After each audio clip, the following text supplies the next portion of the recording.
आप सभी का स्टडी सक्सेस की 95 चैनल पर स्वागत है। यदि चैनल पर नए हो तो चैनल को सब्सक्राइब करने के बाद नोटिफिकेशन बेल आइकॉन को जरूर प्रेस करें, जिससे कि हमारी आने वाली प्रत्येक क्लास का नोटिफिकेशन आप तक सबसे पहले पहुंच सके। तो डियर स्टूडेंट्स, आज की साइंस की क्लास बिना समय वेस्ट किए स्टार्ट करते हैं। तो डियर स्टूडेंट्स, आज हम आपके लिए लेकर आए हैं यूपी बोर्ड क्लास 10 के लिए साइंस का 2019 के दूसरे सेट का तीसरा पार्ट, जिसमें हम आपको बायोलॉजी फुल एक्सप्लेन के साथ कंप्लीट कराएंगे। क्वेश्चन है, जीवाश्म ऊर्जा का स्रोत है। ऑप्शन दिए हैं पवन ऊर्जा, सौर ऊर्जा, कोयला, जल विद्युत। तो जीवाश्म ऊर्जा से संबंधित है यहाँ पर कोयला, तो इसलिए इसका आंसर हो जाएगा कोयला। और जीवाश्म ऊर्जा के अन्य उदाहरण हैं जैसे कि पेट्रोलियम उत्पाद, प्राकृतिक गैस। नेक्स्ट क्वेश्चन है, विकास के दृष्टिकोण से मानव से सबसे निकटवर्ती है। ऑप्शन है बंदर, दूसरा चमगादड़, तीसरा खरगोश, चौथा है चिंपैंजी। तो विकास के दृष्टिकोण से मानव से सबसे निकटवर्ती है चिंपैंजी, इसलिए इसका आंसर हो जाएगा हमारा चिंपैंजी। तो चिंपैंजी के बारे में हम बता दें आपको, आपकी जानकारी के लिए। वैज्ञानिकों का मानना है कि चिंपैंजी का दिमाग इंसानों की तरह तेज होता है व इनका डीएनए इंसानों के डीएनए से 90% तक मेल खाता है। चिंपैंजी या गोरिल्ला को विश्व में सबसे समझदार जीव कहा जाता है, क्योंकि ये जीव हूबहू इंसानों की नकल कर सकते हैं। नेक्स्ट क्वेश्चन है, पुरुष में लिंग गुणसूत्र होता है। ऑप्शन है XY, दूसरा है XX, तीसरा है Y, चौथा है X। तो पुरुष में लिंग गुणसूत्र होता है XY, इसलिए आंसर हो जाएगा इसका पहला XY। नेक्स्ट क्वेश्चन है, पित्त रस का स्राव होता है। ऑप्शन है पित्ताशय में, दूसरा है यकृत में, तीसरा है अग्नाशय में, चौथा है अमाशय में। तो पित्त रस का स्राव यकृत में होता है, इसलिए इसका आंसर हो जाएगा दूसरा यकृत में। नेक्स्ट क्वेश्चन है, पौधों में वात रंध्रों की उपयोगिता का उल्लेख कीजिए। पौधों में वात रंध्रों से जल का निष्कासन जल वाष्प के रूप में होता है। इसके अतिरिक्त कार्बन डाइऑक्साइड तथा ऑक्सीजन आदि गैसों का आदान प्रदान वात रंध्रों के द्वारा होता है। इस प्रकार ये श्वसन तथा प्रकाश संश्लेषण में सहायता करते हैं।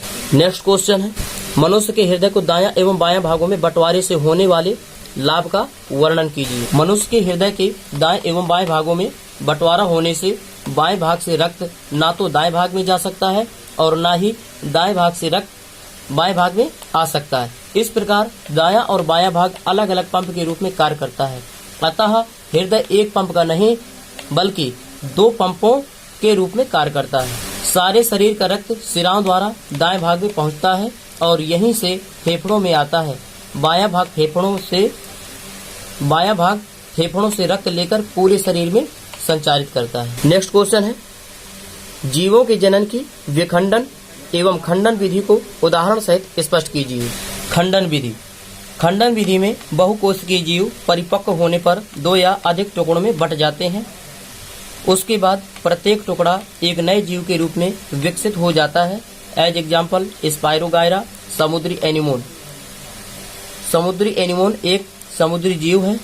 और हम आपको जानकारी के लिए बता दें कि खंडन बहुकोशिकीय जीवों में होता है, चाहे वह पौधा हो या जानवर। विखंडन विधि, विखंडन में एक कोशिकीय जीव नए जीवों को बनाने के लिए विभाजित हो जाते हैं और इसका उदाहरण है प्रोटोजोआ के जीवाणु में होने वाली प्रजनन की प्रक्रिया है। और इसके अन्य उदाहरण है अमीबा, पैरामीशियम, लेशमैनिया आदि। नेक्स्ट क्वेश्चन है, जैव निम्नीकरण एवं अजैव निम्नीकरण से आप क्या समझते हैं और इससे पर्यावरण पर पड़ने वाले प्रभाव का वर्णन कीजिए।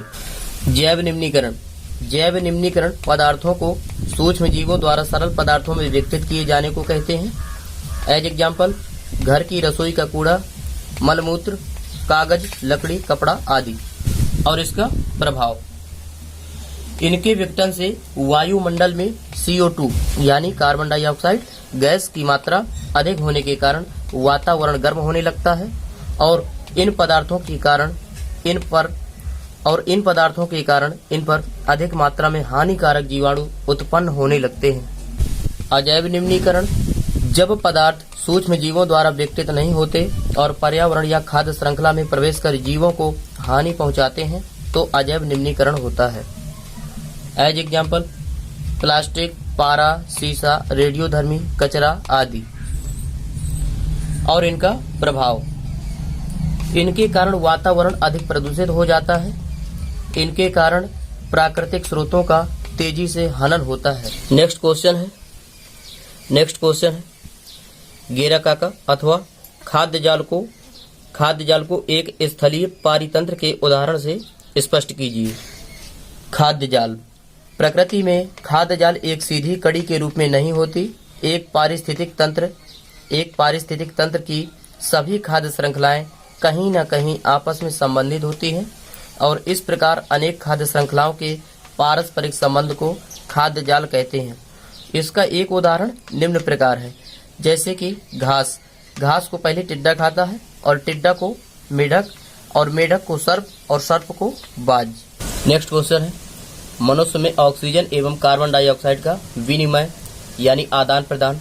मनुष्य में ऑक्सीजन एवं कार्बन डाइऑक्साइड का आदान प्रदान किस अंग में होता है?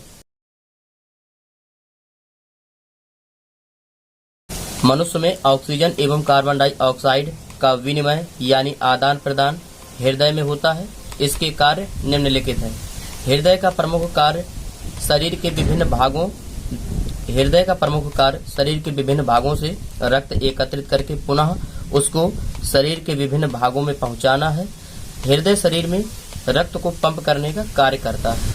नेक्स्ट क्वेश्चन गेराकाका अथवा हार्मोन क्या है? हार्मोन क्या है? मधुमेह की बीमारी के लिए उत्तरदायी हार्मोन का नाम तथा इसे उत्सर्जन करने वाले अंग का नाम बताइए। हार्मोन वह जटिल कार्बनिक पदार्थ है जो सजीवों में होने वाली विभिन्न जैव रासायनिक क्रियाओं, वृद्धि एवं विकास, प्रजनन आदि का निगमन तथा नियंत्रण करता है। ये कोशिकाओं तथा ग्रंथियों से स्रावित होता है, यानी कि ये कोशिकाओं तथा ग्रंथियों से बहता है।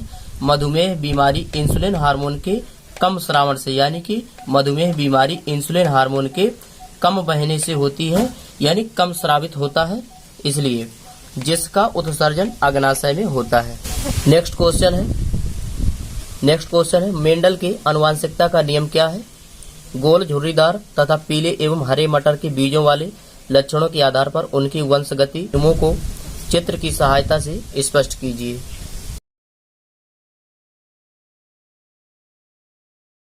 मेंडल का आनुवंशिकता नियम। एक संकर संकरण के प्रयोग में जब एक ही लक्षण के दो विरोधी गुणों वाले पौधों के बीच संकरण कराया जाता है तो प्रथम पीढ़ी यानी F1 में वही गुण प्रदर्शित होता है जो प्रभावी होता है। इसको प्रभाविता का नियम भी कहते हैं। यदि मटर के गोल हरे बीज का झुर्रीदार पीले बीज से संकरण कराया जाए तो दूसरी पीढ़ी यानी F2 पीढ़ी में लंबे या बौने लक्षण तथा गोल या झुर्रीदार लक्षण स्वतंत्र रूप से वंशानुगत होते हैं। जैसा कि आप चित्र में देख पा रहे हैं, जब हम गोल हरे बीजों को यहाँ पर झुर्रीदार पीले बीज के साथ संकरण कराते हैं तब हमें गोल पीले बीज प्राप्त होते हैं, जो कि जैसा कि हमने पढ़ा था यहाँ पर कि द्वितीय पीढ़ी में लंबे या बौने लक्षण तथा गोल या झुर्रीदार लक्षण स्वतंत्र रूप से वंशानुगत होते हैं। नेक्स्ट क्वेश्चन है 12 का अथवा मानव पाचन तंत्र का नामांकित चित्र बनाइए और पाचन क्रिया का वर्णन कीजिए। पाचन तंत्र।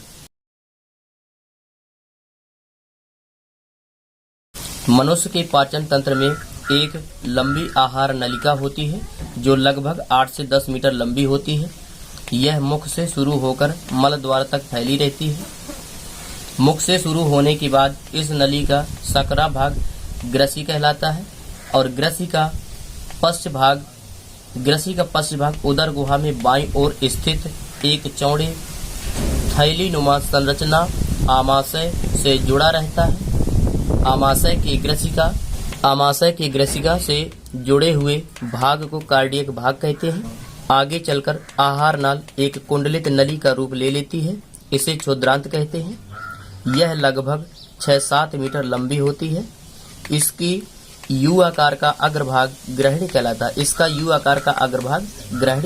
है। तो डियर स्टूडेंट्स, आज की क्लास आपको कैसी लगी? यदि आज की क्लास आपको अच्छी लगी हो तो कृपया वीडियो को लाइक, सब्सक्राइब और शेयर जरूर करें। और यदि आप इसका नेक्स्ट पार्ट भी चाहते हो तो कृपया कमेंट बॉक्स में रिप्लाई देना ना भूलें। Thank you watching for this video.